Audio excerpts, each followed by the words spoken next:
Iran Israel চলমান সংঘাতে বড় ক্ষতির মুখে যুক্তরাষ্ট্র, 4 দিনে হারালো $2 বিলিয়ন। উদ্বিগ্ন ওয়াশিংটন ডিসি। ডোনাল্ড ট্রাম্পের সামরিক অভিযানের পক্ষে রিপাবলিকানরা, মার্কিন কংগ্রেসে যুদ্ধ অনুমোদন বা বাতিলের ভোট গ্রহণ। 48 সিনেটর যুদ্ধের বিরোধিতা করলেও পক্ষে ভোট দেন 52 জন। সৌদির তেল শোধনাগার আরামকোয় ফের ইরানের হামলা, তাৎক্ষণিকভাবে মেলেনি ক্ষয়ক্ষতির খবর। হরমুজ প্রণালীতে ট্যাঙ্কার চলাচল কমেছে 90%। বিশ্ববাজারে পড়তে শুরু করেছে প্রভাব, দ্রুত বাড়ছে তেল গ্যাসের দাম। খামেনির মৃত্যু নিয়ে জুয়ারিদের অনলাইনে রমরমা ব্যবসা, ভেতরের তথ্য ফাঁসে ট্রাম্প প্রশাসনের দিকে সন্দেহের তীর।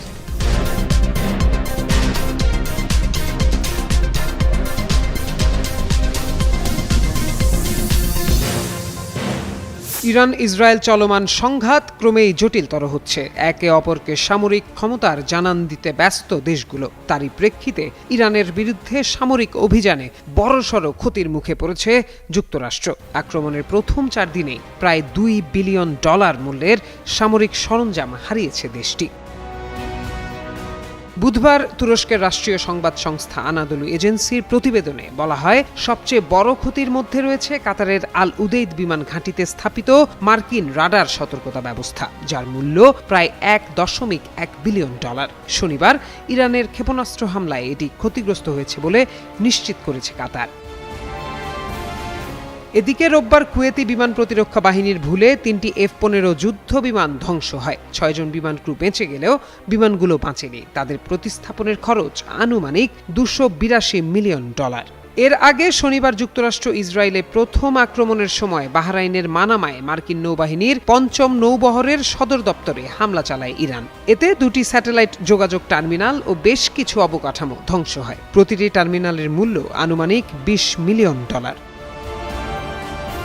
এছাড়া সংযুক্ত আরব আমিরাতের আল রুওয়াইস শিল্পাঞ্চলে মোতায়েন করা 3rd অ্যান্টি ব্যালিস্টিক মিসাইল সিস্টেমের রাডার উপাদান ধ্বংস করার দাবি করেছে তেহরান, যার মূল্য প্রায় $500 মিলিয়ন বলে অনুমান করা হচ্ছে।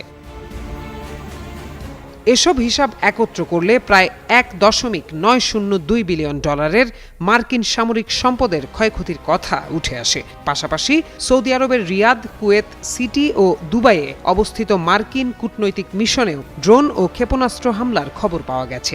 এছাড়াও সংযুক্ত আরব আমিরাতের দুবাইতে অবস্থিত মার্কিন কনস্যুলেট জেনারেলের ওপর একটি সন্দেহভাজন ইরানি ড্রোন আঘাত হানে, যা চ্যান্সেলরি ভবনের সংলগ্ন একটি পার্কিং লটে আঘাত করে।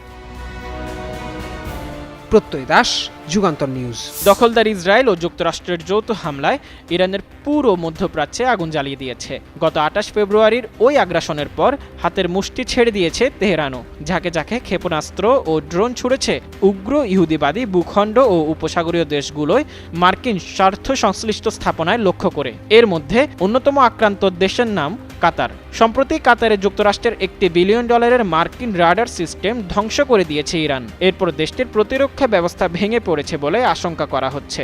এমন শঙ্কার মধ্যেই নতুন নির্দেশনা জারি করল ওয়াশিংটন। কাতারে অবস্থিত মার্কিন দূতাবাস আমেরিকানদের জন্য অবিলম্বে দেশ ছাড়ার নির্দেশ জারি করেছে। দূতাবাস থেকে বলা হয়েছে, কাতারে অবস্থানরত সব আমেরিকান নাগরিককে মার্কিন দূতাবাস অবিলম্বে দেশ ছাড়ার আহ্বান জানিয়েছে। বুধবার এক্সে দেওয়া এক পোস্টে দূতাবাস জানায়, সহস্র সংঘাতের হুমকির কারণে গত 3 মার্চ মার্কিন পররাষ্ট্র দপ্তর জরুরি সেবা বহির্ভূত সরকারি কর্মচারী এবং তাদের পরিবারের সদস্যদের কাতার ত্যাগের নির্দেশ দিয়েছে।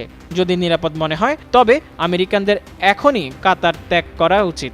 এতে আরও বলা হয়, কাতারের আকাশসীমা এবং সমুদ্র পথ বর্তমানে বন্ধ আছে, তবে সৌদি আরবের সঙ্গে সংযোগকারী সালোয়াস্থল সীমান্ত পথটি বর্তমানে খোলা আছে। প্রথম দেখায় মনে হবে রাতে আধারে হঠাৎ যেন শুরু হয়েছে আগুনের বৃষ্টি, যেখানে আকাশ থেকে বিকট শব্দে নেমে আসছে রঙিন আলো। তবে এগুলো সাধারণ কোনো আলো নয়, বরং এক একটি মিসাইল। দূর থেকে সিনেমার কোনো দৃশ্য মনে হলেও এটি রাতের আকাশে ইসরায়েলের দৃশ্য, যেখানে ইরান থেকে ছোড়া একের পর এক মিসাইল আঘাত হেনেছে তেল আবিবের বিভিন্ন প্রান্তে। এই হামলার এমনই বেশ কিছু ভিডিও রীতিমতো ভাইরাল হয়েছে সামাজিক যোগাযোগ মাধ্যমে। সোমবার রাতে ইসরায়েলের আকাশে দেখা যায় এই অদ্ভুত দৃশ্য। কিছু মিসাইল আকাশে প্রতিহত করেছে নেতানিয়াহু প্রশাসন, আবার কিছু ভূমিতে আঘাত হানে। হামলার পর শহরগুলোতে বেজে ওঠে সাইরেন, মানুষকে নিরাপদ আশ্রয়ে যেতে বলা হয়। এই হামলার ফলে মধ্যপ্রাচ্যে নতুন করে উত্তেজনা তৈরি হয়েছে। প্রতিশোধের আগুনে ফুঁসে ওঠা ইরানের ধারাবাহিক হামলায় দিশেহারা উপসাগরীয় দেশগুলো। এরই মধ্যে তেহরানের হামলায় এই অঞ্চলে অবস্থিত যুক্তরাষ্ট্রের অত্যাধুনিক 5টি সামরিক রাডার ধ্বংস হওয়ার দাবি উঠেছে। এসব রাডারের বাজার মূল্য প্রায় $3.5 বিলিয়ন, যা বাংলাদেশি মুদ্রায় প্রায় 45,000 কোটি টাকা। সামরিক বিশ্লেষকদের মতে এটি শুধু অর্থনৈতিক ক্ষতি নয়, বরং কৌশলগত দিক থেকেও বড় ধাক্কা ওয়াশিংটনের জন্য। ফলে এই উচ্চ ক্ষমতা সম্পূর্ণ রাডার হারানোর কারণে এখন ইসরায়েলে ব্যালিস্টিক মিসাইল নিক্ষেপ করা ইরানের জন্য আগের চেয়ে অনেক সহজ হবে বলে মনে করছেন বিশেষজ্ঞরা। ইরানের দাবি অনুযায়ী কাতার, জর্ডান ও সংযুক্ত আরব আমিরাতে অবস্থিত মার্কিন নজরদারি রাডার ছিল তাদের লক্ষ্যবস্তু। কাতারে ধ্বংস হওয়া রাডারটি ছিল শক্তিশালী আগাম সতর্কীকরণ ব্যবস্থা। এর নজরদারি সক্ষমতা প্রায় 5,000 কিলোমিটার পর্যন্ত। কিন্তু অবাক করা বিষয়, এর একটির বাজার মূল্য প্রায় $1.1 বিলিয়ন বা 13,500 কোটি টাকা। অন্যদিকে যুদ্ধের অর্থনৈতিক সমীকরণে দেখা যাচ্ছে বিশাল তফাৎ। প্রতিরক্ষা বিশ্লেষকদের তথ্য অনুযায়ী ইরানের শক্তিশালী একটি শাহেদ ড্রোন তৈরিতে খরচ হয় সর্বোচ্চ $35,000, অথচ সেই ড্রোন বা ক্ষেপণাস্ত্র ঠেকাতে যুক্তরাষ্ট্র ও তার মিত্রদের ব্যয় করতে হচ্ছে $5 থেকে $40 লাখ মূল্যের ইন্টারসেপ্টর ক্ষেপণাস্ত্র। অর্থাৎ সস্তা আক্রমণ ঠেকাতে ব্যয় হচ্ছে প্রায় 115 গুণ বেশি অর্থ। বর্তমানে ইরান প্রতিদিন গড়ে প্রায় 2,500 ড্রোন নিক্ষেপ করছে বলে বিভিন্ন তথ্যের বিশ্লেষণে জানা গেছে। দেশটির হাতে রয়েছে 80,000 থেকে 1 লাখ পর্যন্ত শাহেদ ড্রোনের মজুদ। মাসে অন্তত 500 ড্রোন উৎপাদনের সক্ষমতা থাকায় দীর্ঘমেয়াদী হামলা চালানোর সামর্থ্য রয়েছে তেহরানের। বিশ্লেষকদের মতে এই ক্ষেপণাস্ত্র মূল্যের বিশাল পার্থক্যই এখন যুক্তরাষ্ট্র ও তার মিত্রদের জন্য বড় কৌশলগত চ্যালেঞ্জ। প্রযুক্তিগতভাবে উন্নত প্রতিরক্ষা ব্যবস্থা থাকলেও সস্তা কিন্তু ব্যাপক হামলার মুখে তা কতদিন টিকবে সেই প্রশ্নই এখন ঘুরপাক খাচ্ছে আন্তর্জাতিক অঙ্গনে। ওয়ালিউল হাসানাত, যুগান্তর নিউজ। ক্ষমতা এলে বিশ্বের চলমান সব যুদ্ধ বন্ধের ঘোষণা দিয়েছিলেন বর্তমান মার্কিন প্রেসিডেন্ট ডোনাল্ড ট্রাম্প। 2022 সালের ফেব্রুয়ারির পর থেকে ট্রাম্প বড় গলায় বলেছিলেন জো বাইডেনের জায়গায় তিনি যুক্তরাষ্ট্রের ক্ষমতায় থাকলে রাশিয়া ইউক্রেন যুদ্ধ বাধতই না। একই কথার পুনরাবৃত্তি করে 2023 সালের জানুয়ারিতে ট্রাম্প বলেছিলেন তিনি প্রেসিডেন্ট হলে 24 ঘন্টার মধ্যেই রাশিয়া ইউক্রেন যুদ্ধ থামিয়ে দিবেন। শেষ পর্যন্ত ক্ষমতায় এসেছেন ট্রাম্প। 2025 সালের জানুয়ারিতে আমেরিকার 47তম প্রেসিডেন্ট হিসেবে দায়িত্ব নেন তিনি। তবে এরপর 24 ঘন্টা নয় 1 বছর কেটে গেলেও বিশ্বে কোনো যুদ্ধ বন্ধ তো হয়নি, বরং নতুন করে আরও 60টি দেশে হামলা চালিয়েছেন রিপাবলিকান এই নেতা। দ্বিতীয় মেয়াদে ক্ষমতায় এসে এখন পর্যন্ত বিশ্বের 60টি দেশে সরাসরি হামলার নির্দেশ দিয়েছেন ডোনাল্ড ট্রাম্প। এই তালিকায় রয়েছে Iran, Venezuela, Iraq, Somalia, Yemen, Syria ও নাইজেরিয়া। এছাড়া ক্যারিবীয় সাগর ও পূর্ব প্রশান্ত মহাসাগরে কথিত মাদক পাচারকারীদের বিরুদ্ধে অভিযান চালাচ্ছেন তিনি। ট্রাম্পের আমলে সবচেয়ে বড় সামরিক হামলা চালানো হয়েছে ইরানে। গত বছরের 13 জুন ইরানের সঙ্গে সংঘাতে জড়ায় ইসরায়েল। এরই ধারাবাহিকতায় ইরানের 3টি পারমাণবিক স্থাপনায় হামলা চালায় যুক্তরাষ্ট্র। 12 দিনের ওই সংঘাতে 600-রও বেশি ইরানি নিহত হন। এর ঠিক 8 মাস পর গত 28 ফেব্রুয়ারি আবারও ইরানে যৌথ হামলা শুরু করেছে ইসরায়েল ও যুক্তরাষ্ট্র। এখন পর্যন্ত ইসরায়েল যুক্তরাষ্ট্রের যৌথ হামলায় প্রায় 200 শিশুসহ দেশটিতে 1000-এরও বেশি মানুষ নিহত হয়েছেন। এর আগে চলতি বছরের 3 জানুয়ারি দক্ষিণ আমেরিকার দেশ ভেনেজুয়েলায় সামরিক অভিযান চালিয়ে প্রেসিডেন্ট নিকোলাস মাদুরোকে সস্ত্রীক অপহরণ করে যুক্তরাষ্ট্রে নিয়ে যায় মার্কিন বাহিনী। এ অভিযানে ভেনেজুয়েলা ও কিউবার নিরাপত্তা বাহিনীর সদস্য সহ অন্তত 86 জন নিহত হন। এছাড়া গত সেপ্টেম্বর থেকে লাতিন আমেরিকা ও ক্যারিবীয় অঞ্চলে সন্দেহভাজন মাদক পাচারকারী নৌযানে অন্তত 45টি হামলা চালিয়েছে যুক্তরাষ্ট্র। এতে 1.5 শতাধিক মানুষ নিহত হয়েছেন। পাশাপাশি আফ্রিকার দেশ নাইজেরিয়া এবং সোমালিয়াতেও হামলা অব্যাহত রাখে ট্রাম্প প্রশাসন। অন্যদিকে ইয়েমেন, সিরিয়া ও ইরাকের আল আনবার প্রদেশে সমানতালে হামলা চালানোর নির্দেশ দেন ডোনাল্ড ট্রাম্প। এসব ঘটনায় এটি স্পষ্ট হয় যে নির্বাচনের আগে ট্রাম্প যুদ্ধ বন্ধের যে প্রতিশ্রুতি দিয়েছিলেন তা ছিল শুধুই ফাঁকা বুলি। মাহমুদুর রহমান, যুগান্তর নিউজ। দখলদার ইসরায়েল ও যুক্তরাষ্ট্রের যৌথ হামলায় ইরানের পুরো মধ্যপ্রাচ্যে আগুন জ্বালিয়ে দিয়েছে। গত ২৮ ফেব্রুয়ারির ওই আগ্রাসনের পর হাতের মুষ্টি ছেড়ে দিয়েছে তেহরানও।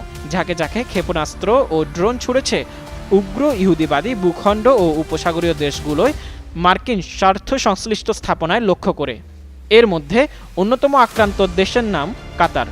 সম্প্রতি কাতারে যুক্তরাষ্ট্রের $1 বিলিয়ন মার্কিন রাডার সিস্টেম ধ্বংস করে দিয়েছে ইরান।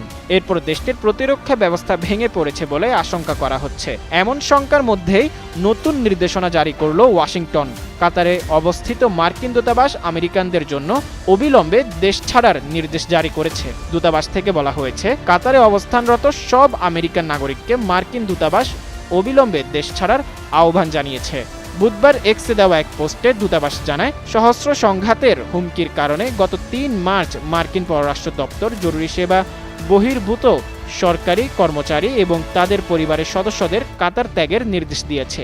যদি নিরাপদ মনে হয় তবে আমেরিকানদের এখনই কাতার ত্যাগ করা উচিত। এতে আরও বলা হয়, কাতারের আকাশসীমা এবং সমুদ্র পথ বর্তমানে বন্ধ আছে, তবে সৌদি আরবের সঙ্গে সংযোগকারী সালোয়া স্থল সীমান্ত পথটি বর্তমানে খোলা আছে। ভারত মহাসাগরে তেলবাহী ট্যাঙ্কার পাহারায় থাকা একটি মার্কিন যুদ্ধ জাহাজে ক্ষেপণাস্ত্র হামলার দাবি করেছে ইরান। তেহরান ভিত্তিক বার্তা সংস্থা তাসনিম নিউজ এজেন্সি জানিয়েছে, বুধবার ভোরে Islamic Revolutionary Guard Corps IRGC নৌবাহিনী এই সংক্রান্ত একটি বিবৃতি প্রকাশ করেছে, যেখানে বলা হয়েছে, অপারেশন ট্রু প্রমিস 4-এর অংশ হিসেবে ইরানের দক্ষিণ উপকূল থেকে প্রায় 650 কিলোমিটার দূরে ভারত মহাসাগরে অবস্থানরত একটি মার্কিন ডেস্ট্রয়ারকে লক্ষ্য করে কদর 360, কদর 360 এবং তালাইয়েহ ক্ষেপণাস্ত্র নিক্ষেপ করা হয়েছে। জাহাজটি তখন একটি মার্কিন তেলবাহী ট্যাঙ্কারকে জ্বালানি সরবরাহের সময় নিরাপত্তা দিচ্ছিল। বিবৃতিতে আরও বলা হয়েছে, গোয়েন্দা তথ্য অনুযায়ী হামলার পর 2 জাহাজের ডেকে ব্যাপক অগ্নিকাণ্ডের ঘটনা ঘটে এবং আকাশে ধোঁয়ার কুণ্ডলী উঠতে দেখা যায়। তবে এই ঘটনায় যুক্তরাষ্ট্রের পক্ষ থেকে তাৎক্ষণিক কোনো প্রতিক্রিয়া জানানো হয়নি।